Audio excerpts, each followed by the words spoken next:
Direto ao plenário do Supremo Tribunal Federal, segunda parte da sessão de hoje. E reconhecimento também pelo voto, pela profundidade do voto de Vossa Excelência, como relator da presente ação direta. Minha saudação à senhora ministra Rosa Weber, também aos demais ministros que já se fazem presentes, e também fazendo um registro ao vice-procurador-geral da República, doutor Humberto Jacques, e ao doutor André Cirino, congratulando-me com ambos pelas brilhantes sustentações orais e defesas de suas teses hoje trazidas ao Supremo. Senhor presidente, eu apresento em caráter preliminar, se me permite, claro, uma questão de ordem que envolve o fato de, na presente ADI, na qualidade de advogado-geral da União, eu haver me manifestado anteriormente no caso.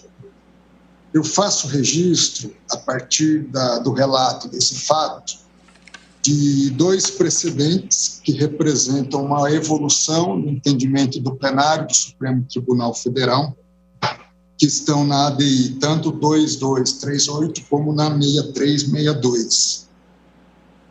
Onde se decidiu questão de ordem trazida à baila pelo eminente ministro Dias Toffoli, também por haver, naqueles casos, participado do feito na condição de advogado-geral da União.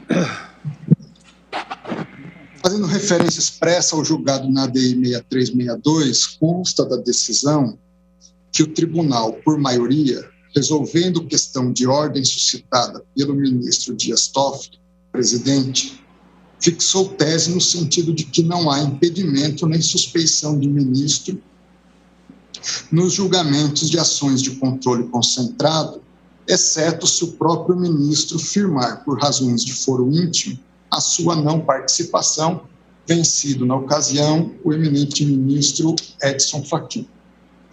Na situação concreta, eu não vejo outras razões de foro íntimo que impediriam o meu julgamento. Não obstante, em especial por ser a primeira vez em que essa situação se verifica em função da minha participação e atuação anteriormente.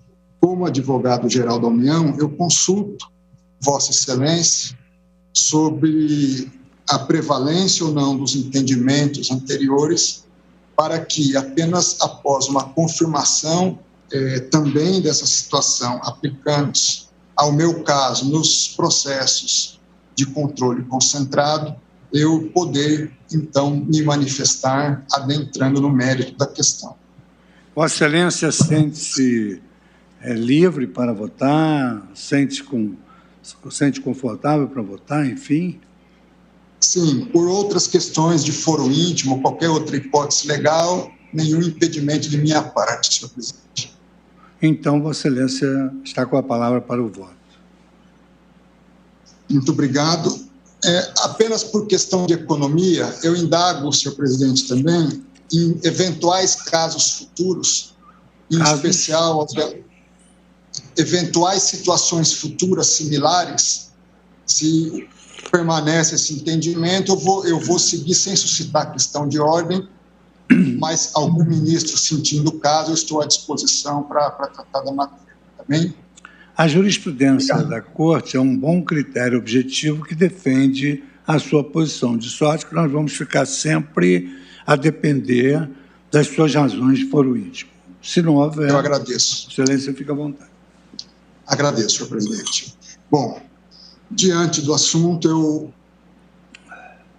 pedindo já de antemão vênias a Vossa Excelência, ministro Fux, meu voto vai em sentido divergente à tese trazida no voto conduzido por Vossa Excelência.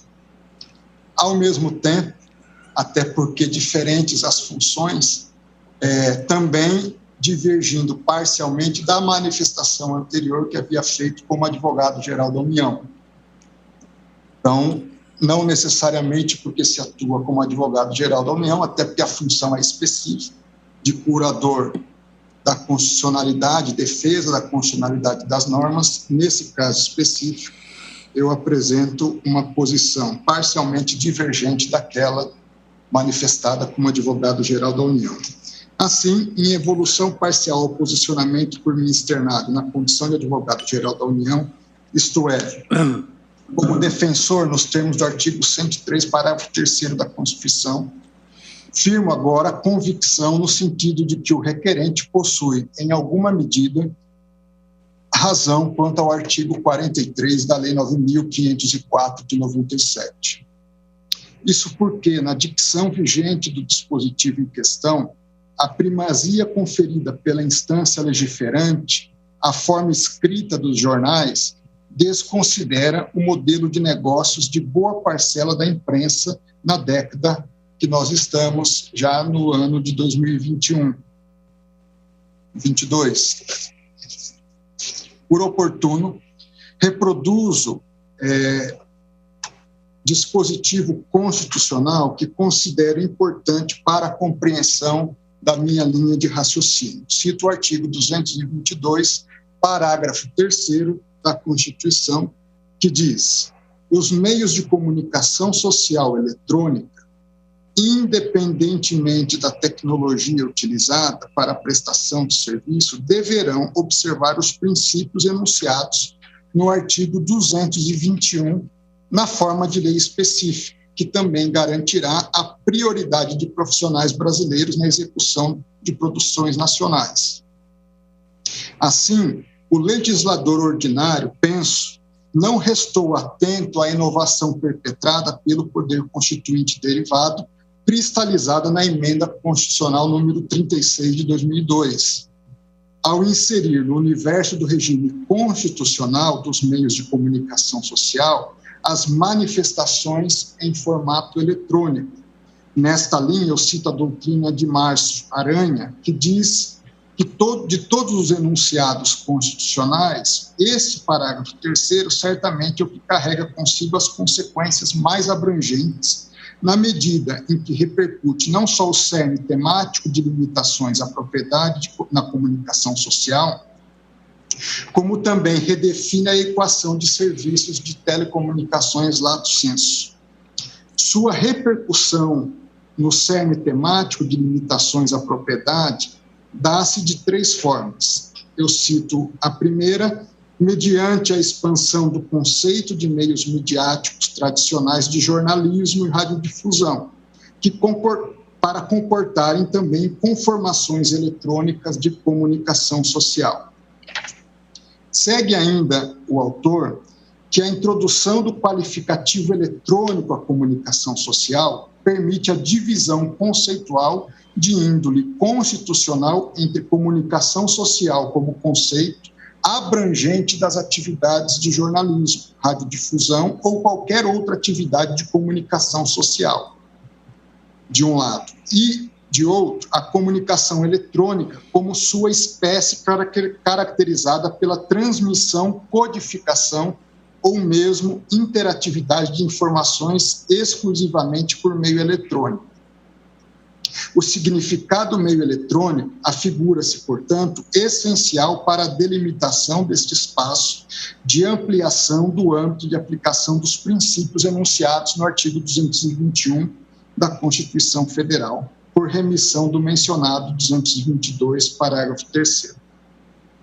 Assim, digo eu, ao desconsiderar a realidade já vislumbrada pelo Poder Reformador nos idos de 2002, penso que o Congresso Nacional incorreu em inconstitucionalidade material, porquanto privilegiou unicamente o jornal impresso na redação do caput do artigo 43 da Lei das Eleições.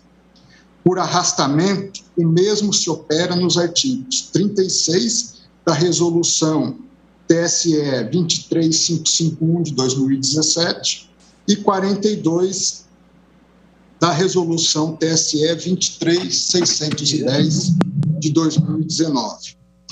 Nesta linha, observo que, em relação à imunidade tributária genérica, constante do artigo 156-D do texto constitucional, a qual se volta a proteger tanto o jornal e o periódico, quanto o livro o Supremo Tribunal Federal empregou interpretação finalística e evolutiva à limitação constitucional ao poder de tributar em questão para abarcar os avanços tecnológicos logrados na sociedade contemporânea. Confira-se nesse sentido os fundamentos trazidos pelo eminente ministro Dias Toffoli no tema 593 da repercussão geral, cujo paradigma é o RERG 330-817 de sua relatoria. Abre aspas. Avançando agora para o objeto do recurso extraordinário, repriso que a referência ao papel de impressão surgiu na Constituinte de 46 e faz, então, aqui o eminente ministro Dias Toffoli um breve resumo historiando a inserção dos periódicos e da questão da imunidade tributária em relação ao periódico impresso. A partir disso, dessa análise, dessa avaliação histórica, o ministro Dias Toffoli prossegue. Dessa perspectiva, não me parece que o artigo 156D da Constituição refira-se apenas ao método gutenbergiano de produção de livros. Nem penso que o vocábulo papel seja essencial ao conceito desse bem final. Quero dizer que a imunidade alcança o denominado audiobook ou audiolivro, livros gravados em áudio, seja no suporte CD-ROM, seja em qualquer outro. Ainda quanto aos livros eletrônicos, entendo inclusive que a sua maior capacidade de interação com o leitor/usuário, a partir de uma máquina, em comparação com os livros contidos nos códices, não cria qualquer empecilho para o reconhecimento da imunidade tributária ao bem final. O aumento da interação parece estar associado ao processo evolutivo da cultura escrita. Prossegue ainda. Como se vê, o argumento de que a vontade do legislador histórico foi restringir a imunidade do livro editado em papel não se sustenta em face da própria interpretação histórica e teleológica do Instituto. E, mesmo que se parta da premissa de que o legislador constituinte de 88 teria querido restringir a imunidade, é de se invocar ainda a interpretação evolutiva. Vide que os fundamentos racionais que levaram à edição do artigo 156D da Constituição continuam a existir quando se levam em consideração os livros eletrônicos, entre parênteses, e-books, inequívocas manifestações do avanço tecnológico que a cultura escrita tem experimentado. Consoante a interpretação evolutiva da norma, conclui-se que eles estão inseridos no âmbito dessa imunidade tributária.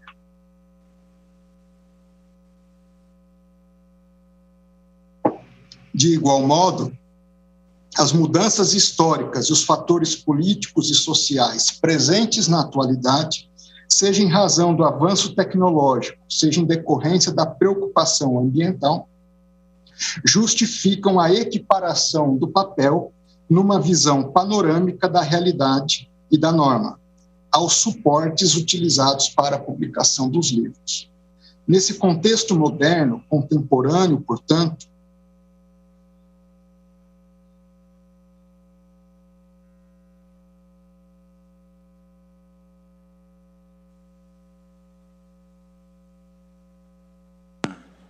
direcionados exclusivamente para esse fim. Ministro André, Pois não. Vocês poderiam repetir essa última frase, porque congelou aqui a imagem.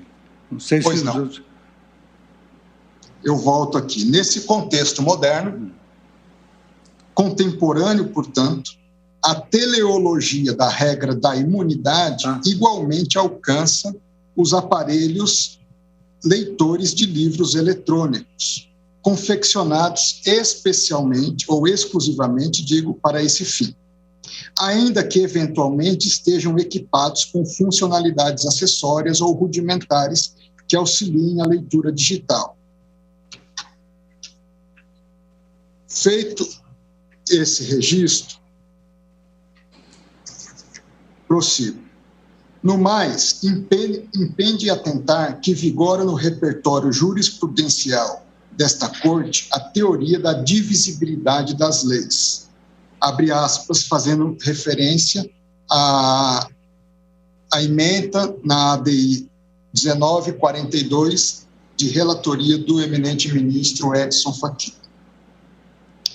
Segundo teoria essa da divisibilidade das leis, abre aspas, segundo a qual, em sede de jurisdição constitucional, somente se deve proferir a nulidade de dispositivos maculados pelo vício de inconstitucionalidade, de maneira que todos aqueles dispositivos legais que puderem subsistir autonomamente não são abarcados pelo juízo de inconstitucionalidade. Prossigo eu. Logo, nos dispositivos supracitados revelam-se, a meu sentir, inconstitucionais apenas as expressões, abre aspas, escrita e a reprodução na internet do jornal impresso, fecha aspas. Ademais, por absoluta incompatibilidade regulatória, penso não se mostrar adequada a limitação dessas propagandas eleitorais em termos espaciais no que toca aos periódicos exclusivamente eletrônicos, isto é, no espaço máximo por edição de 1/8 de página de jornal padrão e de 1/4 de página de revista ou tabloide. Nesse sentido, nesse aspecto específico, proponho que nos estritos limites dessa matéria, o Tribunal Superior Eleitoral, no âmbito do seu poder normativo, com expressa previsão nos artigos 1º, parágrafo único, 23, inciso 9, e 23A da Lei 9.504 de 97, venha a regulamentar adequadamente as restrições espaciais da propaganda eleitoral na imprensa eletrônica, no prazo de 60 dias ulteriores ao desfecho deste julgamento. Ademais, que continue a fazê-lo em bases periódicas, sempre que assim o entender, até que o Congresso Nacional se manifeste sobre o tema por meio de instrumento legal específico.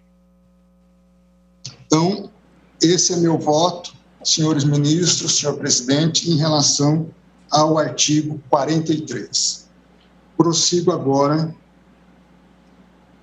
analisando o pleito específico atinente, por parte do autor, atinente a infirmar todo e qualquer limite de natureza quantitativa, espacial e temporal à propaganda eleitoral na imprensa, por conta de suposto processo de inconstitucionalização de norma legal, soberanamente decidida pelo Congresso Nacional no ano de 2009. A esse respeito, a meu ver, cuida-se de um passo já demasiadamente largo. Essa conclusão decorre de uma série de motivos, em contraposição aos argumentos suscitados pela associação requerente.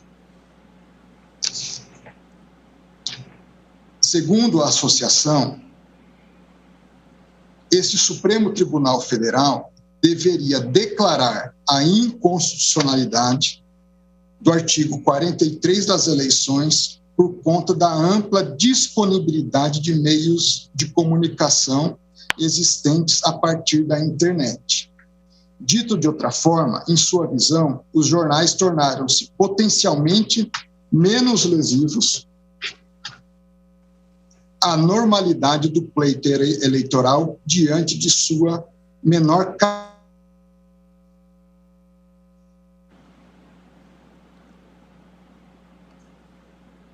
Ministro Alexandre, Vossa Excelência ouve o ministro André? Então é daqui. Então o problema é aqui.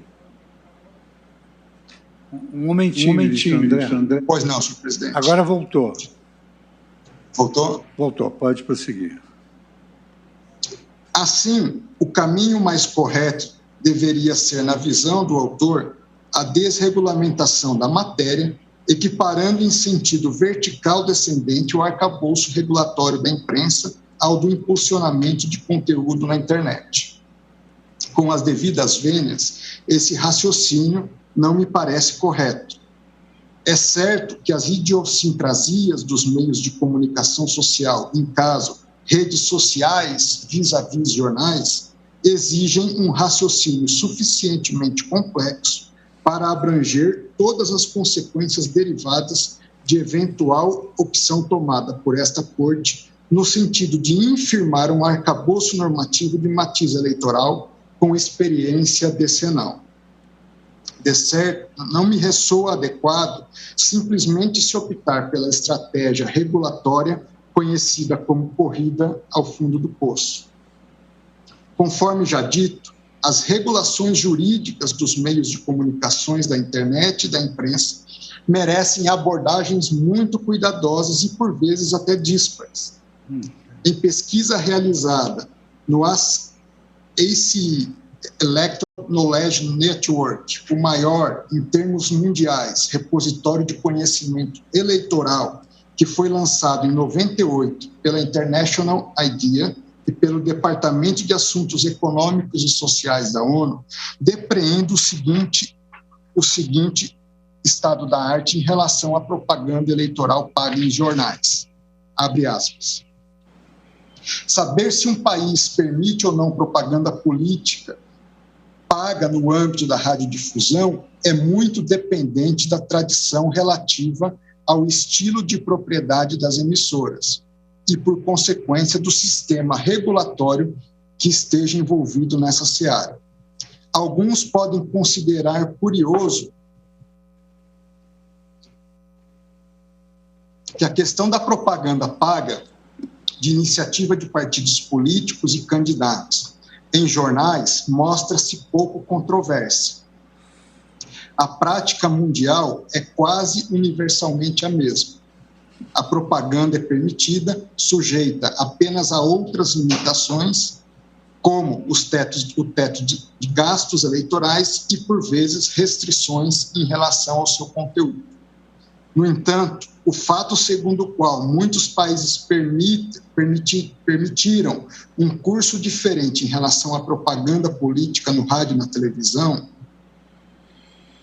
em relação à imprensa escrita, pode ser sistematizada basicamente em dois fatores. Primeiro, o custo da publicidade no rádio, e especialmente na televisão, é usualmente muito maior em comparação ao da mídia impressa.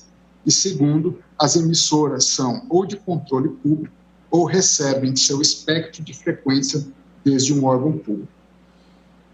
De outro lado, a utilização da internet, agora dizendo eu, nas campanhas eleitorais está longe de ser consenso científico ou social em matéria de regulação jurídica, embora se trate de uma realidade tecnológica inafastável. Em estudo publicado no ano passado pela International IDEA, a instabilidade ou inexistência do arcabouço regulatório, a heterogeneidade das redes sociais e os desafios envolvidos no mistério de garantir a legitimidade de eleições livres e justas demonstram-se evidentes. Gastos em campanhas online são, diz esse estudo, são uma das principais fraquezas nos sistemas de financiamento eleitoral e respectivos quadrantes regulatórios, cujos propósitos são sustentar a integridade e a legitimidade de eleições livres e justas e protegê-las de influência indevida.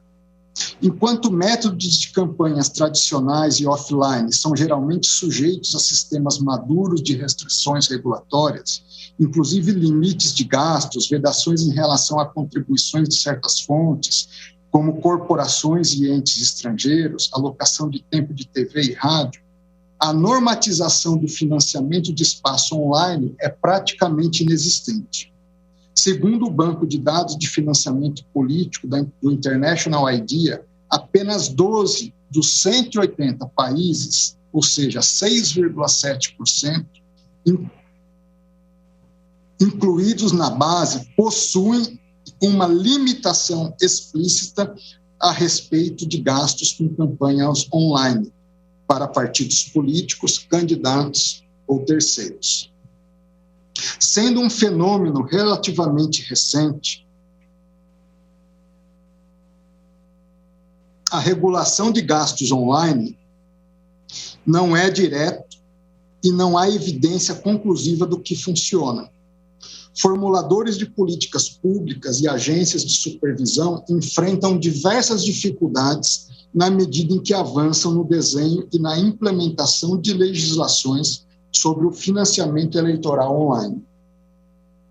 Esses desafios incluem a natureza orgânica de parcela das campanhas políticas na internet.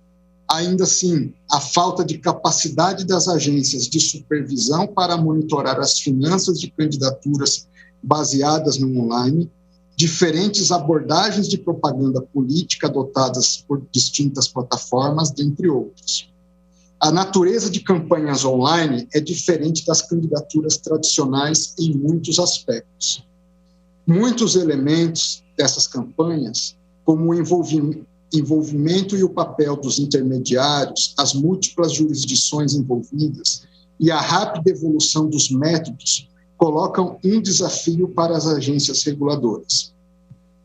O desafio mais importante é como cada plataforma possui sua própria definição de propaganda política e fixa suas próprias diretrizes corporativas. E ou reage diferentemente às regulamentações governamentais a respeito da publicidade política em seu respectivo país. Por exemplo, a definição do Facebook, o que inclui o Instagram e o Snapchat, acerca de anúncios de coloração em tela, abrange a publicidade a respeito de assuntos sociais, enquanto o Google não trata anúncios sobre matérias dessa raiz como publicidade política. Ao passo ainda que serviços de streaming como Hulu e Pandora não definem o que constitui um anúncio político. Ademais, essas plataformas desenham seus próprios termos de serviço em relação a temas como microtargeting. O Facebook não põe qualquer limite em como campanhas podem focalizar suas divulgações. Até mesmo permite que anunciantes customizem seus alcances, enquanto o Google apenas admite que propagandas políticas sejam direcionadas segundo categorias amplas, tais como sexo e idade. Essas designações e políticas importam na medida em que impactam diretamente no cálculo do gasto total da publicidade online e respectiva supervisão. Sigo eu. Em simplificado resumo, os jornais e as redes sociais operam sob racionalidades muito distintas no escopo das eleições e, por consequência, nivelar ambos os meios de comunicação social, equiparando-os por meio da desregulamentação dos primeiros, não me parece ser a solução mais adequada. Em outras palavras, os inegáveis desafios regulatórios trazidos pela nova realidade pertinente à influência das redes sociais nas campanhas eleitorais não serão resolvidos, a meu juízo, ou ainda assim atenuados, jogando-se fora a relativa estabilidade lograda com relação à imprensa no cenário brasileiro. Por conseguinte, a meu ver, parece-me mais seguro trilhar a orientação jurisprudencial desenvolvida pela Suprema Corte dos Estados Unidos em Randall versus Sorrell, do ano de 2006.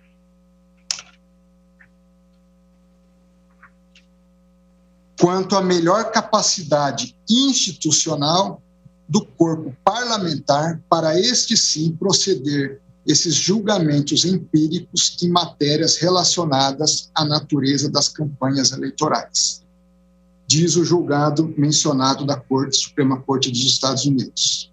Tradução livre da minha parte. Na prática, a legislatura é melhor equipada para fazer esses julgamentos empíricos, isto é, se determinados limites inviabilizam uma defesa efetiva da postulação eleitoral. Dado que legisladores possuem particular expertise em matérias relacionadas aos custos e à natureza das campanhas eleitorais. Então, ordinariamente, nós devemos prestar deferência à decisão da legislatura nessas matérias. Sigo eu. Em relação aos argumentos efetivamente levantados em favor da inconstitucionalidade do artigo 43 do objeto atacado, isto é, com a finalidade de demonstrar perante o juízo a existência odiena de suficientes salvaguardas na legislação ao excessivo poder econômico em matéria de propaganda eleitoral na imprensa, tornando-se desnecessárias as restrições hoje postas na legislação, impende abordar alguns tópicos. De início, é necessário afirmar que a indicação na própria propaganda, de forma visível, do valor pago pela inserção, é suficiente para o esclarecimento e a conscientização do eleitor a respeito da natureza propagandística da peça às vésperas do pleito. Essa tese não me ressoa suficiente para que as empresas jornalísticas mostrem-se incapazes de influir ilegitimamente na corrida eleitoral. Como ilustração dessa incapacidade, veja-se o que se opera na seara da proteção de dados. Segundo Laura Schertel Mendes e Gabriel Soares da Fonseca, por vezes, no que tange à proteção de dados, demonstra-se empiricamente falho confiar cegamente em um paradigma de consentimento, quando o próprio indivíduo titular dos dados enfrenta limitações no tocante ao conhecimento exato dos impactos do seu consentimento para o processamento de decisões relativas às sessões daqueles dados.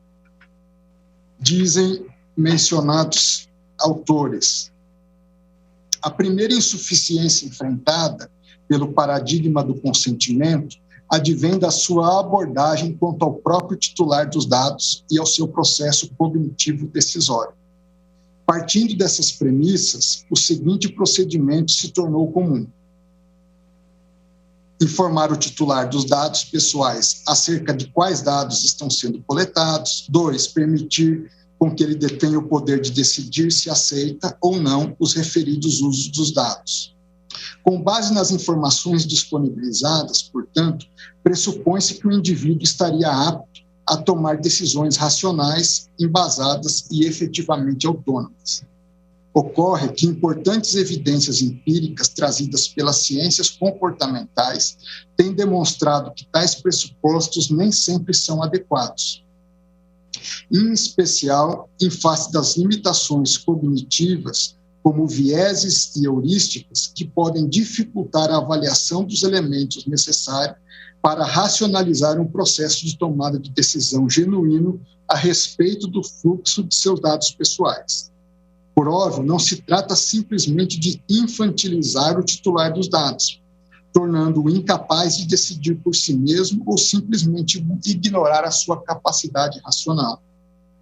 Porém, o foco excessivo na obtenção de seu consentimento, aparentemente informado, deixa de lado algo mais complexo: a real capacidade do titular dos dados pessoais de substancialmente compreender e avaliar os riscos e prejuízos que poderão advir de seu consentimento, sobretudo online.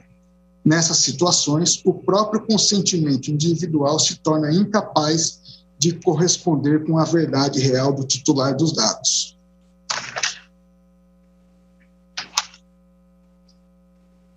Prossigo. Ademais, conforme se disso no campo da psicologia cognitiva e comportamental, Daniel Kahneman, Carl Sustein e Oliver Sibony são cristalinos acerca dos impactos do excesso informacional na acurácia dos juízos. Não custa rememorar ainda, e eu cito aqui a obra Noise, a Flaw in Human Judgment, desses autores, disponível no Kindle, Nova York, Hackett Book Group, 2021. Não custa rememorar ainda que se trata de um clássico das ciências econômicas, notadamente na Escola da Escolha Pública, a obra O Mito do Eleitor Racional, Por que democracias escolhem políticas públicas ruins, de Brian Kaplan, justamente por explorar o paradoxo do regime democrático no que toca à agregação de preferências particulares quando se tem a tomada de decisões por meio do autogoverno coletivo. No outro giro, argumento eu que a transparência quanto aos gastos de campanha demonstra-se tão somente um imperativo mínimo de honestidade e boa-fé decorrente das ordens constitucional e internacional. Em outras palavras, não se cuida propriamente de uma salvaguarda institucional a ser levada em conta por essa instância de jurisdição constitucional, mas sim de um mínimo minorum. Por exemplo, de acordo com o artigo 7, item 3 da Convenção das Nações Unidas contra a Corrupção, tem-se que cada Estado, diz o texto, cada Estado-parte deve também considerar tomar as medidas legislativas e administrativas apropriadas, consistentes com os objetivos desta Convenção e de acordo com os princípios fundamentais do seu direito doméstico, com a finalidade de incrementar a transparência no financiamento das candidaturas para os cargos públicos eletivos e, quando aplicável, no financiamento dos partidos políticos.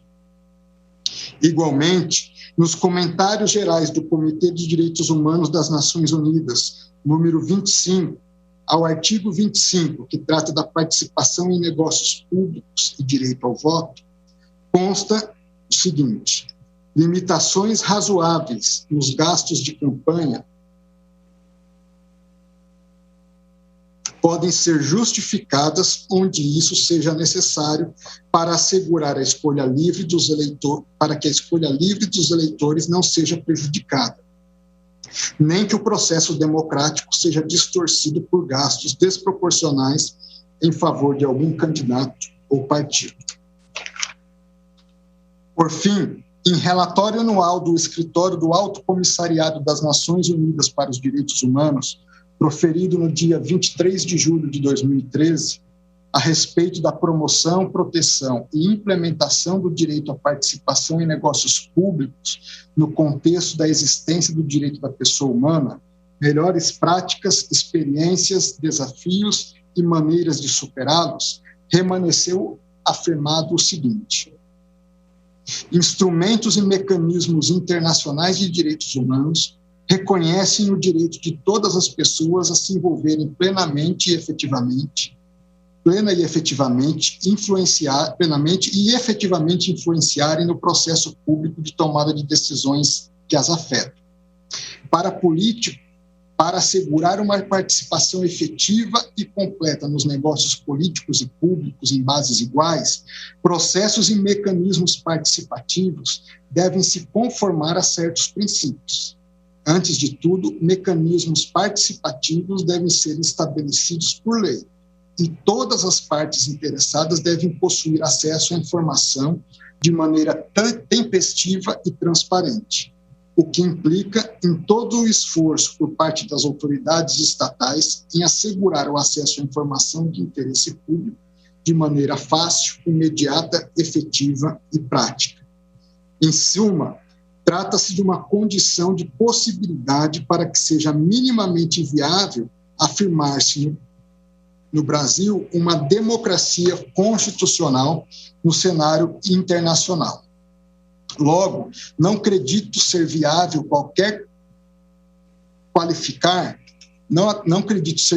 qualificar esse dever de transparência como uma alteração fática que autorize a advogar em prol de um processo de inconstitucionalização do objeto ora impugnado. Por outro lado, também não convence, a meu juízo, o argumento de que o objetivo de uma legislação eleitoral restritiva quanto à propaganda eleitoral estaria prescrito na contemporaneidade em razão dos limites de gastos para campanhas eleitorais atualmente vigentes. Vale observar o histórico legislativo Perdão, só um minuto para a água aqui. Vale observar o histórico legislativo quanto ao autofinanciamento eleitoral dos candidatos, pois este se trata da modalidade de abastecimento de campanhas eleitorais mais intimamente ligada com possíveis distorções por parte de postulantes dispostos a utilizar de fortuna pessoal em favor de incrementar suas chances em eleições. Até 2012, era a própria agremiação política a responsável por limitar o valor do ato. Depois, no préludio de 2014, restou estabelecido que o candidato poderia doar até metade de seu patrimônio à própria campanha. Já nas eleições seguintes, de 2016 e 2018, fixaram-se a necessidade de um limite, mas quedou impreciso exatamente qual era esse valor.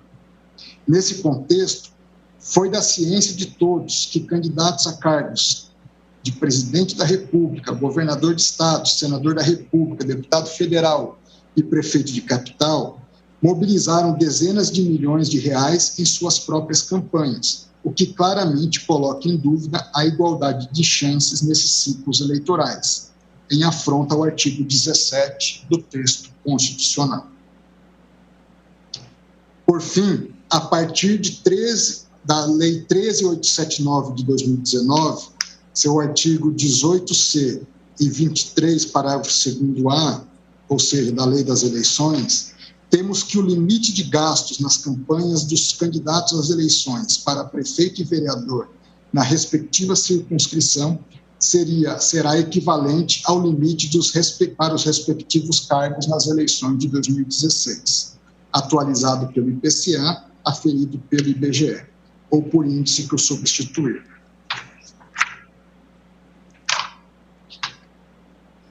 Parágrafo único. Nas campanhas para o segundo turno das eleições para prefeito, onde houver, o limite de gastos de cada candidato será de 40% do limite previsto no caput. E o parágrafo 2º-A do artigo 23, que o candidato poderia usar recursos próprios em sua campanha até o total de 10% dos limites previstos para gastos de campanha no cargo em que concorrer. Mesmo com essas restrições, sem um estabelecimento de um limite per capita que seja independente da riqueza pessoal do postulante a cargo eletivo, entendo ser razoável a prognose realizada pelo Poder Legislativo no sentido de limitar, mediante critérios proporcionais, a exposição de candidatos na imprensa por propaganda eleitoral paga. Nesse sentido, não considero que este Supremo Tribunal Federal se encontre em condições institucionais ou tenha lastro constitucional direto e explícito para infirmar referida escolha democraticamente realizada pelo Congresso Nacional, apesar das eventuais preferências pessoais de seus julgadores por um modelo ou outro de competição eleitoral.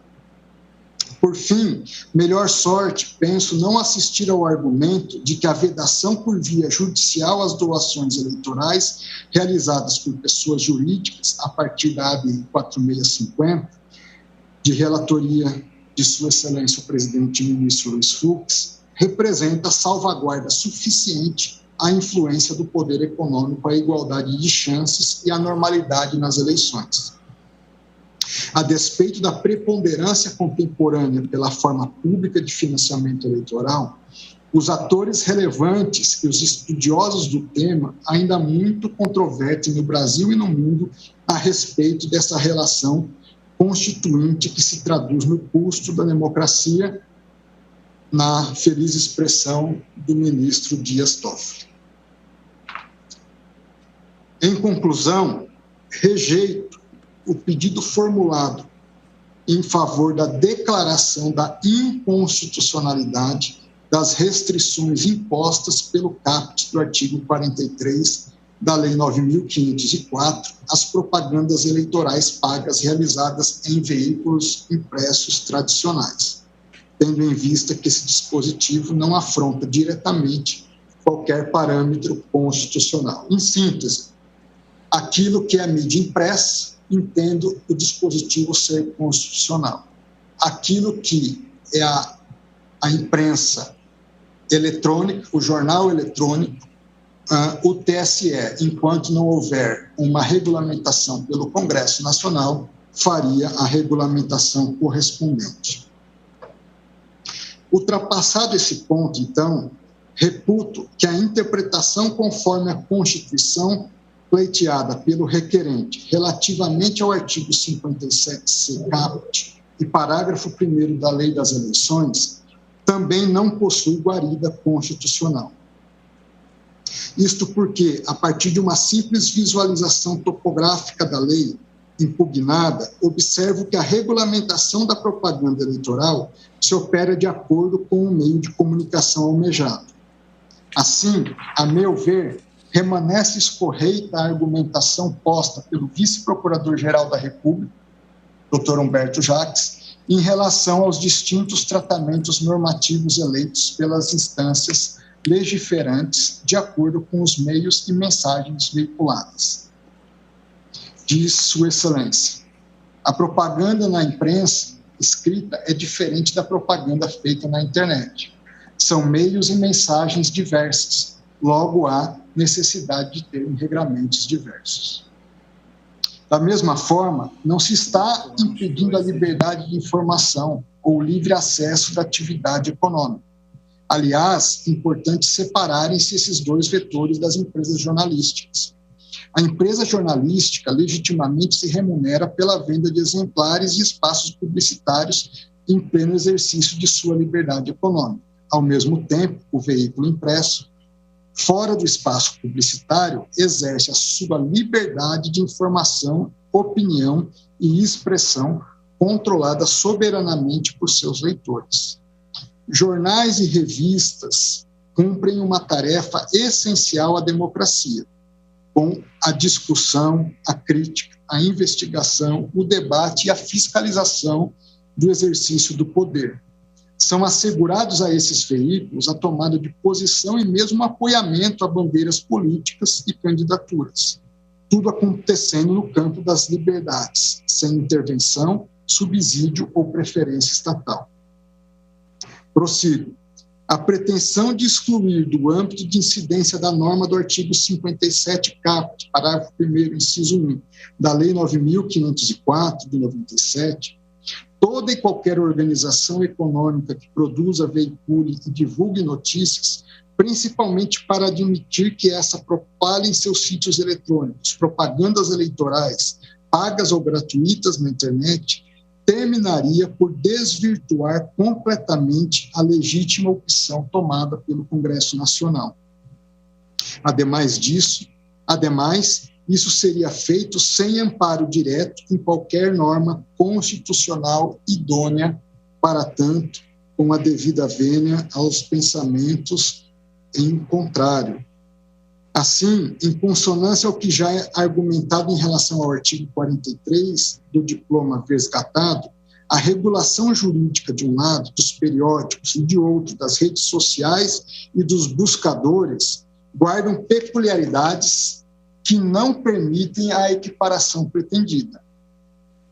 A meu juízo, as latitudes da semântica referente às atividades de produzir, veicular e divulgar notícias culminariam por esvaziar de sentido normativo ou mesmo prático a divisão seccional levada a efeito na Lei das Eleições.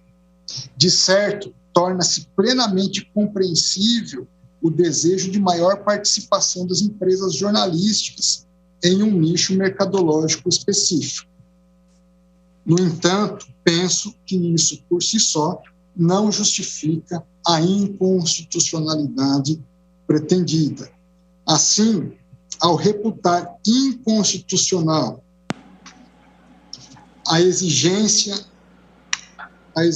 de diploma, por exemplo, eu vou fazer referência agora a dois julgados do Supremo, o primeiro que na ADPF 130, relatada pelo ministro Aires Brito, que tratou da não recepção da lei de imprensa, e o segundo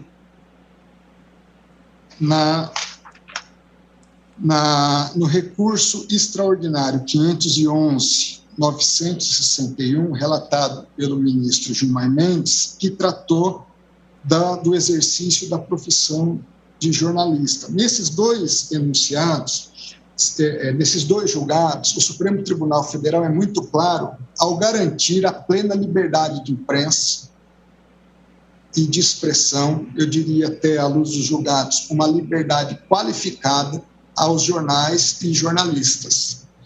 Mas o que nós estamos tratando hoje não é uma regulação da liberdade de imprensa. Nós estamos regulando a propaganda eleitoral. Então, é a ação de um possível poder econômico ou de um poder de influência dessa propaganda que possa desequilibrar o jogo eleitoral. Essa é a distinção que faço a partir desses julgados.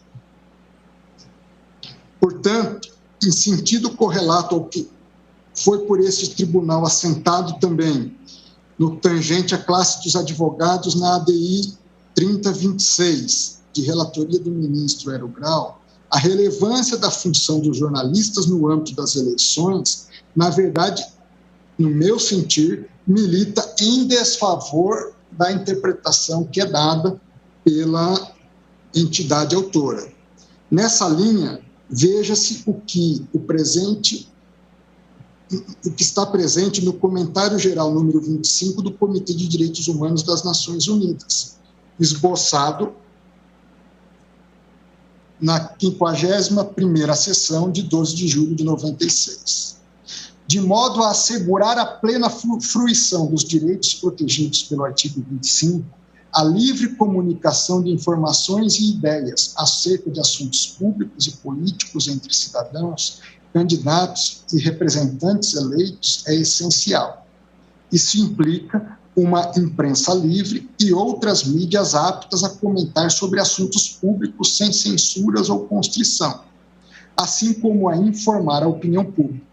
Isso requer o pleno usufruto e respeito aos direitos garantidos nos artigos 19, 21 e 22 da Convenção, inclusive a liberdade para engajar-se em atividades políticas, individualmente ou por meio de partidos políticos e outras organizações, liberdade para debater assuntos públicos, realizar demonstrações e encontros pacíficos, criticar e se opor, publicar materiais políticos, fazer campanhas eleitorais e propagar ideias políticas. Ou seja, toda a construção é no sentido de, ao mesmo tempo em que se garante a plena liberdade de imprensa e jornalística, haver algum tipo de regulamentação que não permita uma influência significativa do poder econômico a cooptar o sistema a própria liberdade de imprensa. Na mesma toada, no bojo de estudo elaborado por comitê de experts acerca do pluralismo e transparência no controle da mídia, relatada por Damian Tambini, patrocinada pelo Conselho da Europa em 2017, afirmaram-se que os princípios gerais aplicáveis à cobertura midiática das eleições na ambiência europeia e as mudanças disruptivas constatadas com a emergência dos métodos digitais de campanha eleitoral, se estabeleceram os seguintes princípios gerais de cobertura midiática das eleições, que incluem não interferência pelas autoridades públicas, independência editorial da mídia, exigência de cobertura justa, balanceada e imparcial pela mídia controlada por autoridades públicas, transparência da mídia em relação ao conteúdo de propaganda eleitoral paga, bem como a propósito do controle acionário do veículo por partidos políticos ou mesmo por políticos. Na Europa, como também em outros lugares, gastos eleitorais deslocaram-se significativamente para o digital ao longo de uma década. Isso levanta questões sobre a eficácia da regulamentação do financiamento eleitoral existente. Uma mudança, registra-se, lógico, uma mudança dos consumidores para as mídias eletrônicas e que agora, então, prossegue. Essas novas formas de propaganda digital são menos conhecidas em relação às suas predecessoras correlatas e são inerentemente menos transparentes. Elas podem minorar as definições e os limites existentes baseados em mídias específicas, bem como a habilidade do regime como um todo para criar um campo com igualdade de chance. O que isso quer dizer com isso? Eu não posso desregulamentar algo que, a princípio, tem trazido uma regulamentação, a meu sentir, que tem permitido uma pacificação e justiça no processo eleitoral, a pretexto de trazer a igualdade.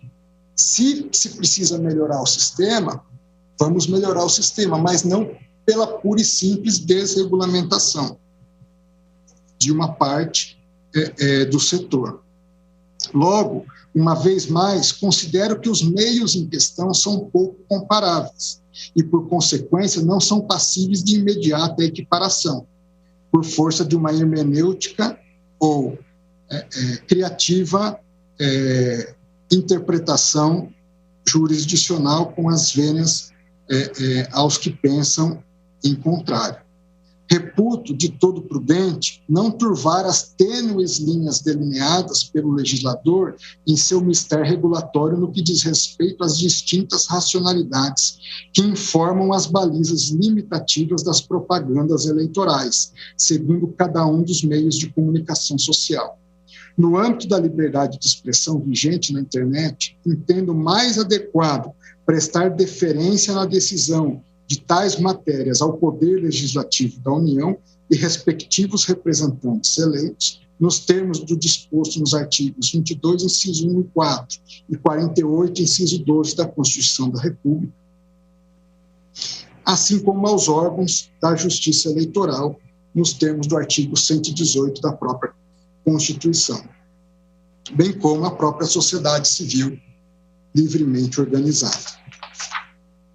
Assim, indo para as conclusões, em síntese, firmo convicção no sentido do não acolhimento da interpretação conforme a Constituição proposta ao artigo 57C, caput, parágrafo 1º da Lei 9.504 de 97.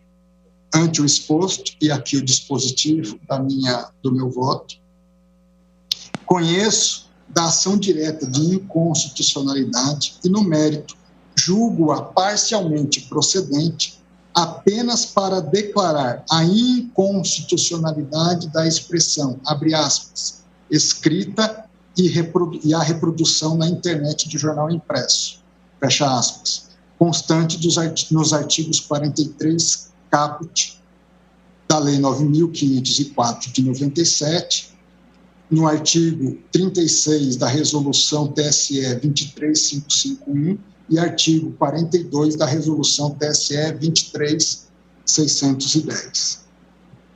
Ainda declaro omissão parcial por parte do Congresso Nacional nos referidos atos normativos, no sentido de normatizar restrições espaciais aos periódicos exclusivamente eletrônicos, que obtenham fins regulatórios equivalentes às já existentes em relação ao jornal impresso. Ademais, enquanto não sanado esse ato omissivo, proponho delegar ao Tribunal Superior Eleitoral a incumbência para regular a matéria, com amparo nos artigos 23.9 do Código Eleitoral e 57J da Lei das Eleições. Assim, eminente presidente, com as devidas vênias aos brilhantes fundamentos e voto de Vossa Excelência, eu abro divergência em relação à matéria. Eu agradeço a paciência e a atenção de todos no acompanhamento do meu voto. Vossa Excelência, então, julga improcedente. Não, eu julgo parcialmente procedente no tocante ao 43, ministro Fux. Se me permite, a leitura do dispositivo, sim, a partir dessa interpretação, ficaria: são permitidas, até a antevéspera das eleições, a divulgação paga na imprensa de até 10 anúncios de propaganda eleitoral por veículo em datas diversas para cada candidato. E aí, a sequência dos espaços consignados na imprensa escrita. Caberia, a meu sentir, ao TSE fazer uma regulamentação específica, enquanto não houver pronunciamento do Poder Legislativo, no tocante aos jornais em mídia social. Agora, muito obrigado. Então, notado pela Secretaria, passo a palavra agora à Sua Excelência, Ministro Nunes Marques, para o voto. Senhor presidente, quero parabenizar o voto de Vossa Excelência, do ministro André Mendonça, e na pessoa de Vossa Excelência quero cumprimentar todas as ministras, os ministros dessa corte, o vice-procurador-geral da República, o advogado presente à sessão e a senhora secretária da sessão. Vou direto ao voto, presidente, em razão, inclusive, do adiantado da hora. Logo depois da primeira experiência democrática da antiga Grécia, a história passa a revelar como infactível o empreendimento das assim chamadas democracias diretas. Parece certo que as sociedades contemporâneas identificam, na democracia, o único regime a ser conquistado e preservado. Não há exceção a esse rol de sociedades, eles inserindo até mesmo as nações oprimidas por ditaduras, sempre fadadas a ruir mais cedo ou mais tarde. Mas a concretização do ideário democrático não se realiza, senão, sob a forma representativa, ainda que temperada por certos mecanismos constitucionais viabilizadores de opções políticas a serem diretamente adotadas pelo povo. Ocorre que as democracias representativas apresentam suscetibilidades incogitáveis, fossem elas diretas, tal como na antiga Grécia.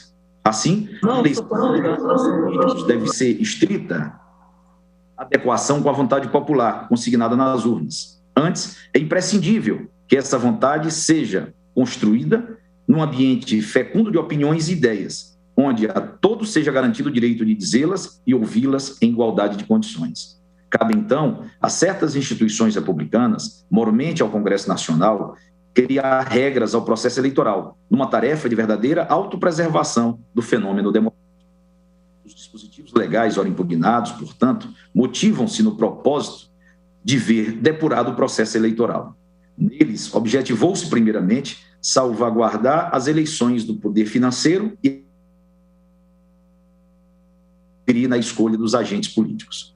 Óbvio, interferências assim não surgem necessariamente do desejo de se realizar o bem comum. Nada obstante, com ele, às vezes, até possam coincidir. De regra, ocorrem para atender interesses menores, circunscritos a categorias sociais influentes que, para conquistar ou manter privilégios, se ocupam em deturpar o resultado das urnas. Os dispositivos legais impugnados também tiveram o propósito de dar racionalidade à propaganda eleitoral, permitindo que, com menos gastos, mais candidatos consigam expressar-se em igualdade de condições e mais eleitores possam ouvir no pontapé inicial de uma dialética a serviço da cidadania. A modernidade que transformou o panorama das formas de comunicação existente à época, aliada à superveniência de uma legislação limitadora dos gastos com campanha eleitoral, não pode necessariamente significar a obsolescência das normas questionadas. Entendo que a caracterização do processo de inconstitucionalização só pode ser construída a partir de uma alteração fática relevante, impactante a ponto de revelar, com absoluta segurança, a opção diversa do legislador, se estivessem presentes, ao tempo da edição da norma, as razões de fato que hoje se deixam observar. A inconstitucionalidade, surgida apenas com o avançar do tempo, estaria caracterizada desde o momento da edição do diploma, caso houvesse identidade entre os quadros fáticos existentes no presente e no passado. Exatamente por isso, desde o começo, outra teria sido a opção do legislador. Se a escolha do legislador, apesar da alteração do quadro fático, ainda se mostra defensável e concordante com os paradigmas da lei maior, não terá ocorrido o fenômeno da inconstitucionalização superveniente. A vontade política do Estado juiz não pode sobrepor-se àquela legitimamente manifestada pelo Poder Legislativo, sob pena de violação do postulado da independência e da harmonia entre os poderes. Por último, assinalo que o surgimento de novos mecanismos legais acrescidos ao ordenamento jurídico com a finalidade de melhor equilibrar a disputa eleitoral não justifica o desaparecimento de outros já existentes. Ao contrário, a eles devem se somar, uma vez que todos eles não são suficientes para concretizar quantum satis a almejada paridade de armas. Quanto ao artigo 43, caput da Lei 9.504 de 97. A mens legis do artigo 43, caput da Lei Eleitoral, identifica-se substancialmente com os propósitos de baratear a propaganda eleitoral e dar alguma concretude ao princípio da paridade de armas. Nos periódicos impressos, individualmente considerados, permite-se que cada candidato veicule 10 vezes sua propaganda eleitoral, em generosos espaços que correspondem a 1/8 de página, se jornal, 1/4 se revista o tabloide, até antevéspera das eleições. Portanto, nas restrições impostas pelo dispositivo legal, não divisa o mínimo menoscabo às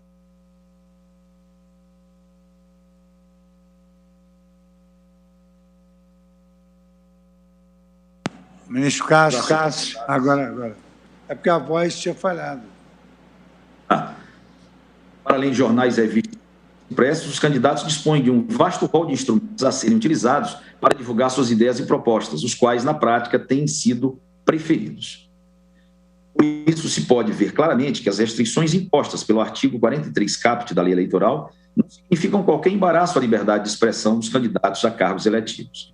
Também, aos veículos de imprensa, não se sonega a liberdade de expressão, absolutamente. A propaganda eleitoral, por natureza, presta-se a disseminar não só as virtudes autodeclaradas por aqueles que disputam a predileção do eleitorado, ou o objetivo de conquistar cargos políticos nos poderes executivo e legislativo. Não se trata, pois, de local destinado ao debate político propriamente dito, ao confronto de ideias e muito menos à divulgação de informações isentas. Diferentemente, no espaço de propaganda vendido para os candidatos, não é dado ao veículo de imprensa emitir qualquer opinião ou noticiar qualquer fato, ainda que verdadeiro, capaz de desprestigiar o anunciante. Em verdade, nesse caso, o espaço de propaganda eleitoral representa um produto a ser vendido aos partidos políticos e aos candidatos. Assim sendo, não há qualquer relação entre ele e a atividade jornalística, que se deve desdobrar na divulgação de fatos verdadeiros e não na emissão de opiniões sinceras e isentas dentro dos limites legais. Por essas razões, descabe cogitar que a norma impugnada possa empobrecer o debate político ou comprometer o fact-checking, destinado a evitar que notícias falsas contaminem o sufrágio popular. Resultam incólumes, portanto, os postulados da liberdade de expressão, de imprensa e de informação. Nada em contraste com os valores da democracia, da república ou do pluralismo político. Conforme já anotado, os candidatos podem propagandear livremente suas opiniões e propostas, devendo apenas obediência aos limites da lei, os quais foram definidos com o objetivo de baratear as campanhas e garantir a igualdade de condições na corrida eleitoral. Ademais, acomodam-se no interior das bitolas fincadas pela razoabilidade, pela proporcionalidade, sem mínima restrição à liberdade de expressão, de imprensa e de informação. Durante o processo eleitoral e mesmo noutros momentos, a todos, candidatos e eleitores, reconhecem-se as liberdades de opinião, de expressão e de voto.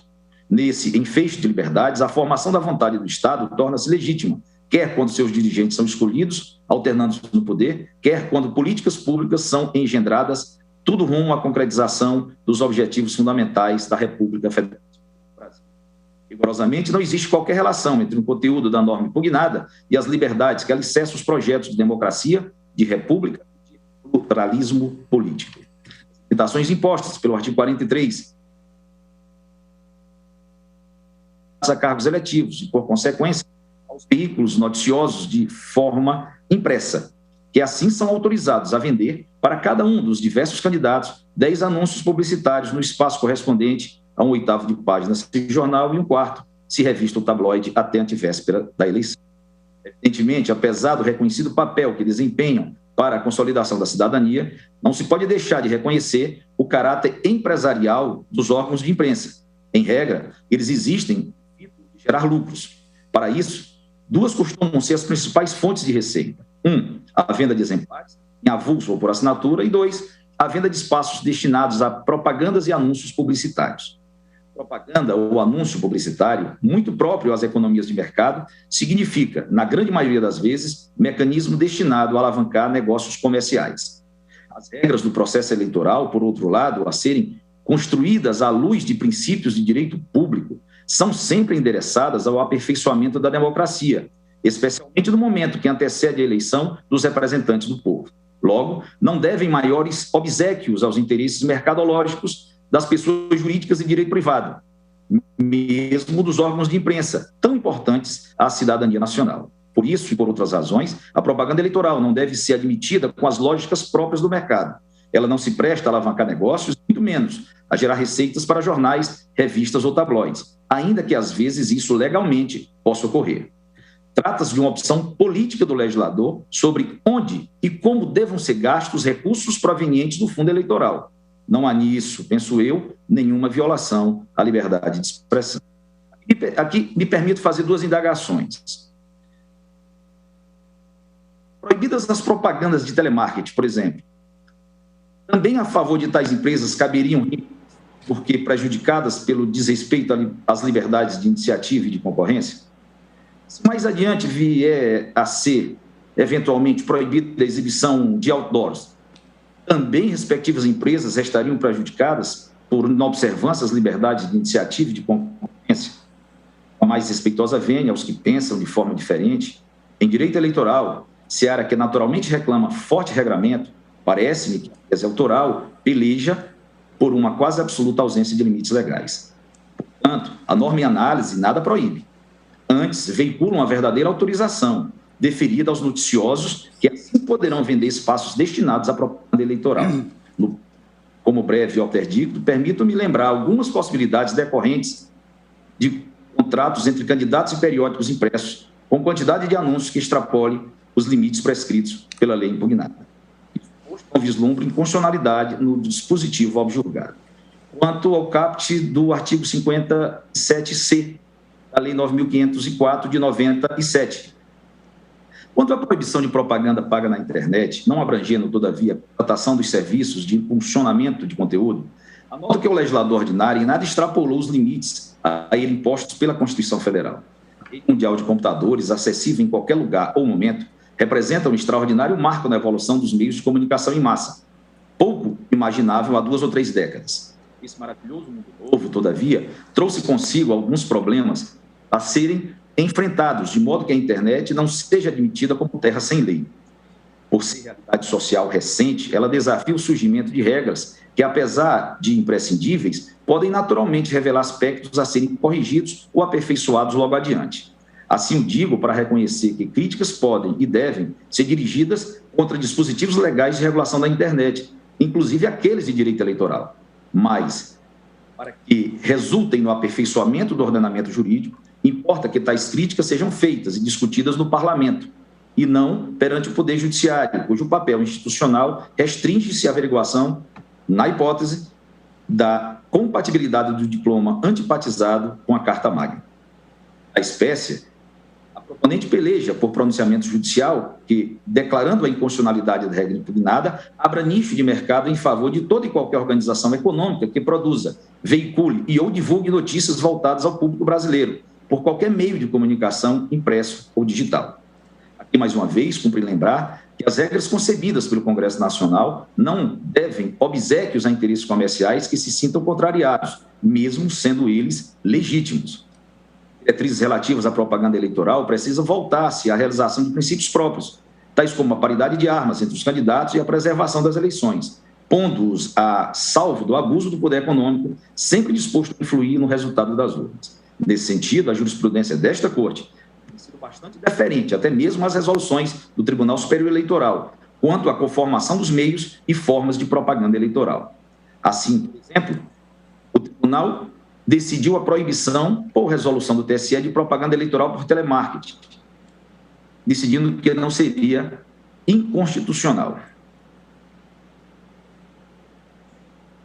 Ação direta de inconstitucionalidade, artigo 25, parágrafo 2º da resolução 23.404, de 5 de março de 2014, do Tribunal Superior Eleitoral, que dispõe sobre propaganda eleitoral e condutas ilícitas em campanha eleitoral nas eleições de 2014. Vedação à realização de propaganda eleitoral via telemarketing em qualquer horário. Pressupostos formais da ação observados. Perda de objeto, inocorrência. Relevância transcendente da matéria e produção de efeitos prospectivos. Precedentes. usurpação de competência do Congresso Nacional para legislar sobre direito eleitoral, inocorrência. Competência do TSE é editar resoluções com vistas a resolver de forma rápida e eficiente questões necessárias ao regular processo eleitoral. Censura, inexistência. A vedação à veiculação de propaganda política por meio de telemarketing não configura controle prévio por autoridade pública de conteúdo ou de matéria a ser veiculada. Ação direta de inconstitucionalidade julgada improcedente. ADI 5122 plenário, ministro Edson Fachin. Em outra ocasião, quando impugnado o artigo 47 da Lei 9.504, de 97, esta Corte, em processos da relatoria do ministro Dias Toffoli, aceitou, nos seguintes termos, a distribuição de tempo de propaganda eleitoral instituída pelo legislador ordinário. Me abstenho da leitura do conteúdo, que é de conhecimento de todos, mas registro a ADI 5491 plenário de relatoria do ministro Dias Toffoli. Prossigo. O Supremo considerou constitucionais ainda resoluções de tribunais regionais eleitorais que proibiam o uso de simuladores de urnas eletrônicas. ADI 2278 plenário, redator do acordo do ministro Joaquim Barbosa. E ADI 2266 plenário, relatora ministra Rosa Weber. Os precedentes dessa Corte, conforme visto, consideram que a propaganda eleitoral deve ser disciplinada nas suas minúcias, por meio de leis ordinárias e resoluções do Tribunal Superior Eleitoral e até de tribunais regionais.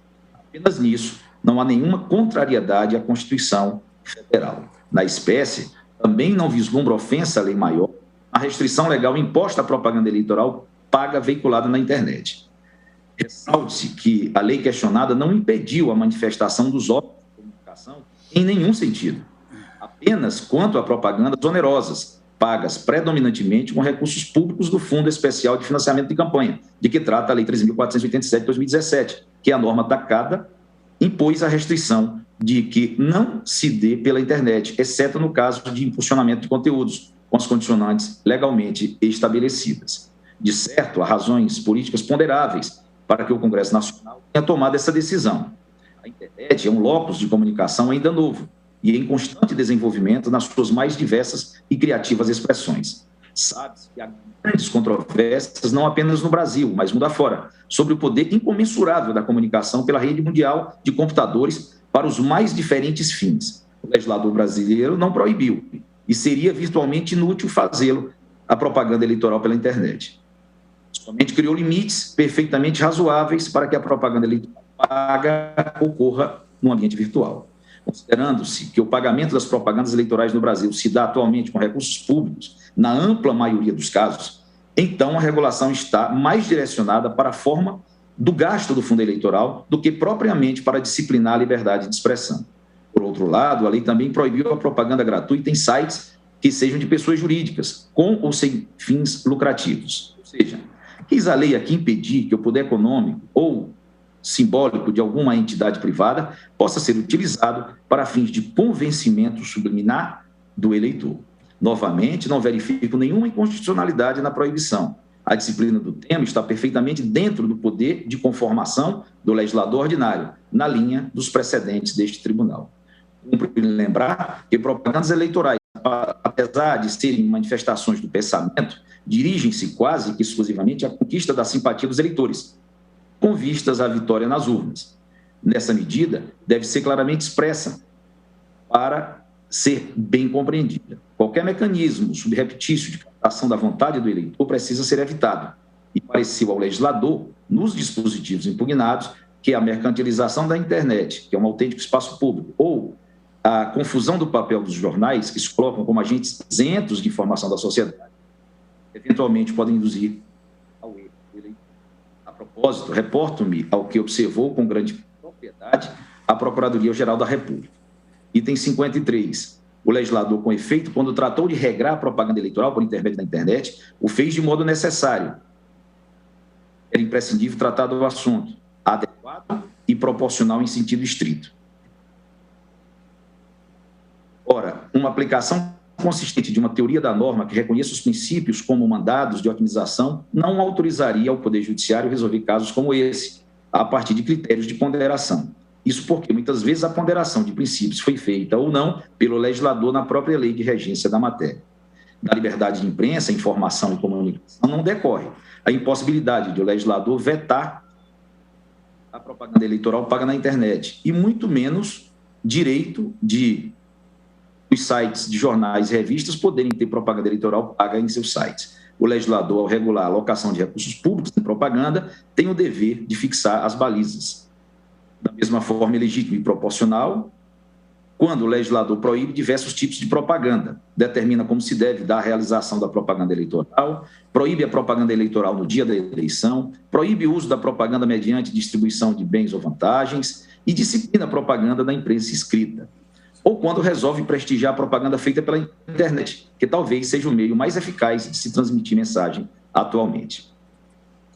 Volto eu. Por último, torno a lembrar que os gastos com campanha eleitoral não devem ser absolutamente discricionários, pois são realizados, em sua grande maioria, com recursos públicos. Desse modo, é direito natural do povo, por meio de seu representante eleito, seus representantes eleitos, restringir-lhes as possibilidades de utilização.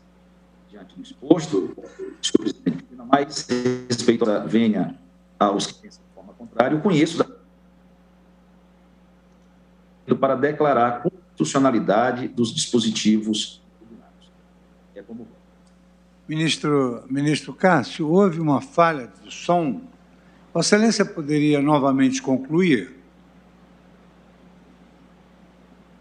Não, presidente, eu pedindo mais respeito aos que pensam de forma diferente, eu conheço da ação, mas julgo improcedente o pedido para declarar a constitucionalidade dos dispositivos impugnados. Improcedente, né?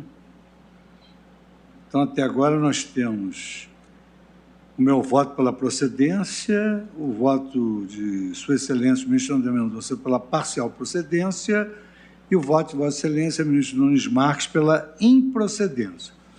Senhoras ministras e senhores ministros, faltam ainda 8 votos, que nós não teríamos tempo disponível. Eu proponho que nós continuemos a votação na quarta-feira que vem, sem prejuízo da inclusão dos demais processos na pauta. Se todos estiverem de acordo, eu agradeço e declaro encerrada a sessão.